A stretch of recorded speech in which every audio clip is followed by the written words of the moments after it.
Les chaussures rouges. Il y a longtemps, il y avait une fille très pauvre qui marchait toujours pieds nus.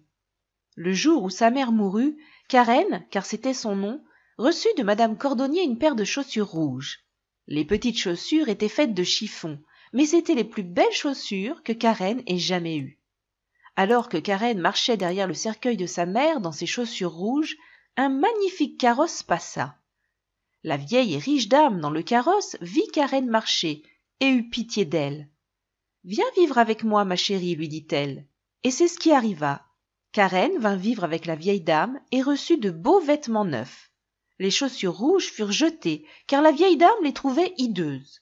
Karen était triste, mais elle était beaucoup plus heureuse qu'elle ne l'avait jamais été. Un jour, la reine vint en ville avec la petite princesse. Tout le monde vint voir la princesse. Karen, elle aussi, voulait apercevoir la petite fille.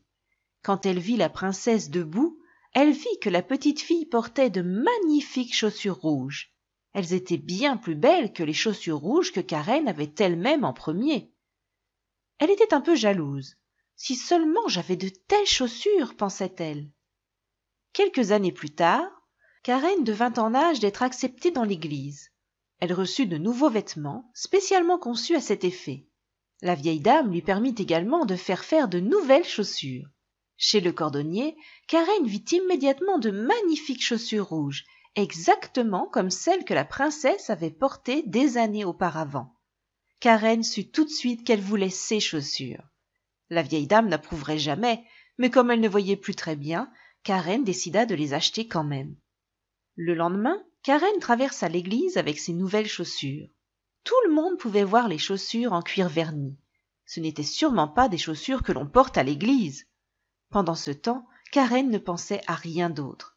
Du coup, elle entendait à peine ce que disait le prêtre et manquait l'important service. Elle oublia même de prier. Lorsque Karen sortit de l'église après l'office avec la vieille dame, un vieux soldat se tenait à la porte.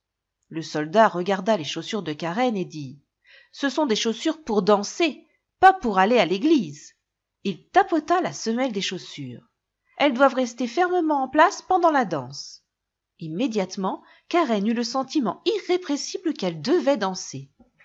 Elle fit prudemment un pas de danse, et soudain, elle ne put s'arrêter de danser.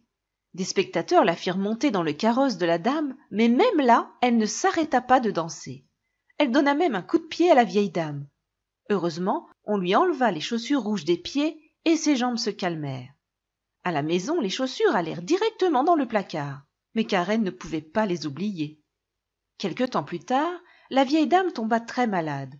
Karen prit soin d'elle du mieux qu'elle pouvait, jusqu'au jour où elle apprit qu'il y avait une grande fête le soir même.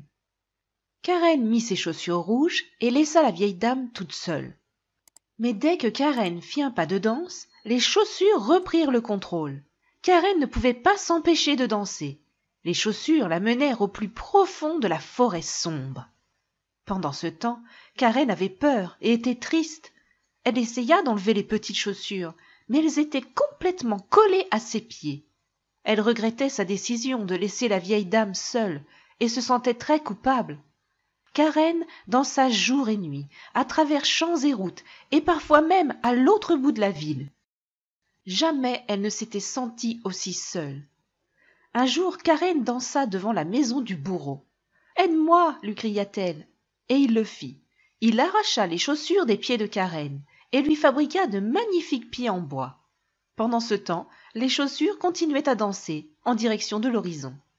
Karen retourna rapidement à la ville où elle mena une vie bonne et tranquille, et plus jamais elle ne chercha de jolis vêtements.